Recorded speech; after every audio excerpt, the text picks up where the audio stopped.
Hollywood nostalgia behind them, Kim and Fran have an appointment with Professor V.S. Ramachandran and his students at UC San Diego. Yes. They're going to test the idea that there's an intrinsic relationship between Kim's disability and his extraordinary memory. See, in science, what you often want is a litmus test. One simple experiment that'll nail it down.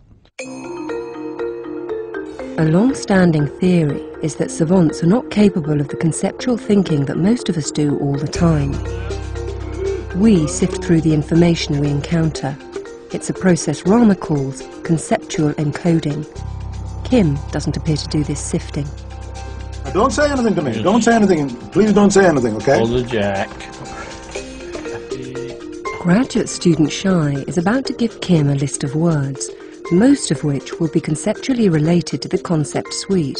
Shai will never say the word sweet. Ready? Sour. Sour. Candy. Candy. Sugar. Sugar. You Bitter. are my wonder girl, Archie. First, listen to them. Good. Good. Taste. Taste. Tooth. Gold tooth. Nice. Bitch! That's right. Yeah, I made it, know you. Chocolate. Chocolate. Heart. Heart. Cake. Cake. Tart. Tart. Pie. Pie. It's all the same list, right? Yes, sir. After a few minutes, Shai will see what Kim can remember. Bitter. Bitter is. Candy. Candy is. Tooth. Gold tooth. Sweet. Sweet. Was sweet on the list? No, sweet wasn't. Sweet wasn't on the list. 98% of us would say sweet was on the list because we would have focused on the concept rather than the words themselves. Cake. Cake was. Pie. Pie was. Okay. Yeah. Kim has got every word right. What's exciting about these results is, and what it's showing you already, is that Kim, it turns out, is not editing, censoring, and encoding the information in the same way that normal people do. And it's this lack of conceptual encoding that makes some of these savants adhere slavishly to every little detail and actually improves their memory in some respects. But of course, they're paying a price for it. Can I ask you a question? Kim can't seem to get his head around a concept as non-literal as a metaphor. All that glitters is not gold. What does that mean? I'll give you a pound of my flesh if you don't watch out. You know what? Okay, what if I said George Bush is not exactly a rocket scientist, is he? He's the President of the United States. Okay. But when I say he's not exactly a rocket scientist, what does that mean? He doesn't know about how to look his message in the stars. Ah, okay. Well. You know, you know. Yes, I know what you mean, yes. Kim, it turns out, is very bad at metaphor. And we said, get a grip on yourself. What does that mean? And he starts doing this, literally grabbing himself. And this is extraordinary if you think about it. Here's a person who's otherwise quite intelligent and, you know, charismatic and carries on a conversation. But you ask him to get a grip on himself, he starts doing that. And this tendency to take metaphors literally is another example of a failure of conceptual encoding. Lawyer. Lawyer. Medicine. Medicine. With their two simple tests, Rama and his students have shown that Kim's great memory skills would not be possible if he could think more like the rest of us. Kim may be weak on conceptual encoding, but he has a distinct advantage when it comes to remembering postal codes. Kim has been interested in zip codes for years. He and Fran have a bit of spare time in their itinerary to indulge that interest. Gary Reblin works for the US Postal Service and is a zip code expert. Did you know that there are 42,000 5-digit zip codes in the United States? What was the name of the city that you grew up in? I grew up in Swampscott, Mass. 019 is East Essex, 018 is West Essex. And what was the area code there, too? Your 617 becomes a 781. Absolutely, they changed the area code. I pulled out a pretty small example in my hometown. It's not a large place, and he rattled it off like that. 018 is West Essex. He gave me the zip code.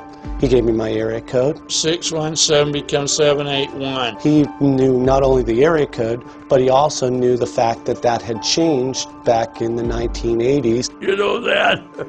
Absolutely, they changed the area code. I know the whole San Francisco area. 3 is Redwood City, 4 is Palo Alto. It really has to almost be straight in memory. We didn't use any formulas, so it's really a remarkable bit of memorization. 7 is Berkeley, 8 is Richmond, 9 is Marin County. You know that?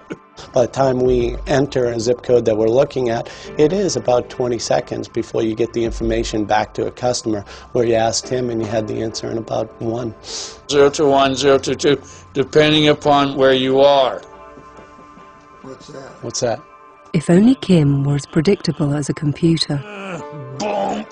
The US mail could use his talents. It just barely hit the foul pole! But he's erratic, and his way of communicating is somewhat unorthodox. Scientists at Caltech in Pasadena are interested in the way Kim relates to other people. Psychologist Lynn Paul is carefully observing Kim while she tests him. There's no area. Dr. Paul specializes in Kim's condition, a genesis of the corpus callosum, and she's beginning to draw some conclusions about him. 5, 3, 2, 1, I got it away from you. Kim is socially outgoing, but with very poor social skills. So he wants to engage, but he cannot do it effectively. You don't want me to be around you. My theory is that part of his incredible rote memory is he's learned that these are ways that he can engage. He knows information about society. He knows information about history. If you tell him where you're from, he can tell you all sorts of things about it, and that way he has something to talk to you about. The fact that you don't care is irrelevant to him, because at least he's giving something. You're a great lady. He does the same thing everywhere. It's a great thing you look like a really fine lady. He has his 4 pat phrases that he says. You have been a really important woman.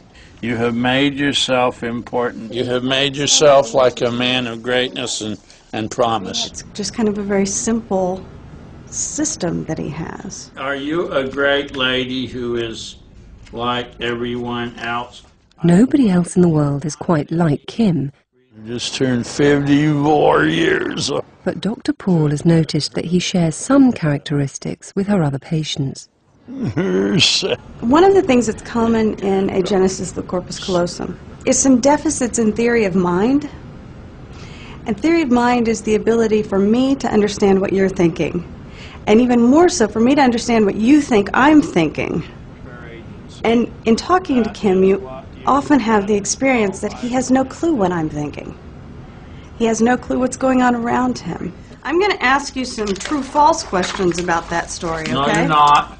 Yeah. No, you are not. You are. You will never touch me.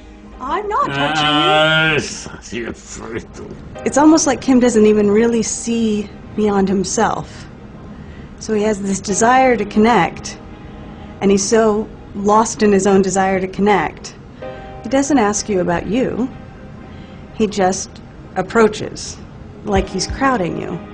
You have to say them. I can't tell them to you again. You have to say them. You must repeat them every time you say. Is he normal? Is he common in any way? No. It was all in the same place. Go back. Okay. It's fairly common in individuals with agenesis of the corpus callosum that they will have some area that they know a lot of detail. Kim just has many, many areas. 1X. But does Kim know enough to make an impression on university students? Soon he'll be facing his toughest audience ever in Oxford. What's the smallest prime factor of 30,031? What is it?